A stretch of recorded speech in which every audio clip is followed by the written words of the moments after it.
An inventor from the upstate who calls himself a bootstrap entrepreneur whose creativity helped mold the modern-day 3D printing process. He's from right here, isn't he? He is, Diane. And what's impressive, we're just starting to break into the 3D printing world. But what many don't know is that this technology was actually developed back in the early 80s by a man from right here in Greenville. Dirt simple, isn't it? Stunningly simple. You're looking at me like I'm growing horns or something.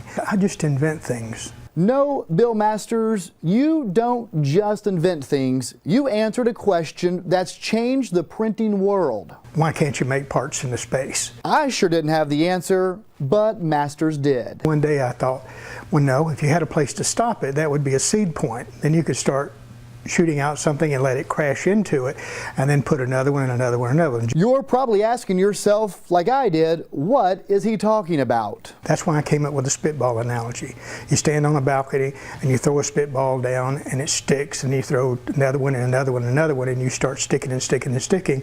Then you start growing the sides on it and make a cup out of spitball. Those could have been clay balls, but spitball sounded cooler. That creative thinking, keep in mind, back in the late 70s, early 80s, a time when home computers were just being developed, led to these 3 patents. Out of the 6 kind of known ways of doing 3D printing, I have landmark patents in 3. A true visionary who many doubted. They didn't believe you.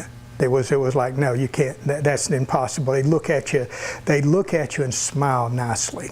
Bless his heart. But here's the proof. His patents came to life with this machine, and this is what he made with it. And to make this little thing out of that, I mean, that was a big deal to make this. That was 1990. The least expensive phone out there, not a smartphone, the least expensive phone probably had more computing power than the computers I made that on. It's hard to fathom, isn't it? That object was just one of many things Masters made on the 3D printer as he continued to enhance it. By the way, the first thing ever made with a 3D printer using Masters' shoot drops make parts patent was a rotary pen. That is the first part that was ever made in true 3-dimensional printing, where you shoot out drops and make an actual part.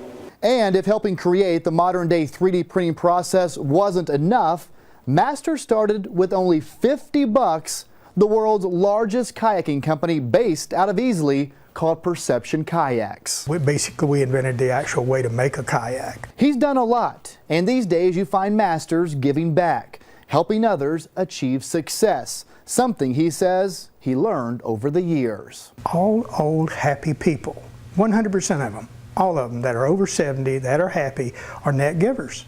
They're not selfish people. They give of themselves. I could talk to that man for hours. Now, Masters has over 50 patents on things. He says the hardest part about it is getting them commercialized. Now, and a very interesting thing he told me about 3D printers is that no one has ever told is while he was generating the mechanics of the 3D printer in the upstate, the South Carolina Research Authority down in Charleston was creating the software. So Masters told me the Palmetto State had a huge part in the groundwork of the modern 3D printer.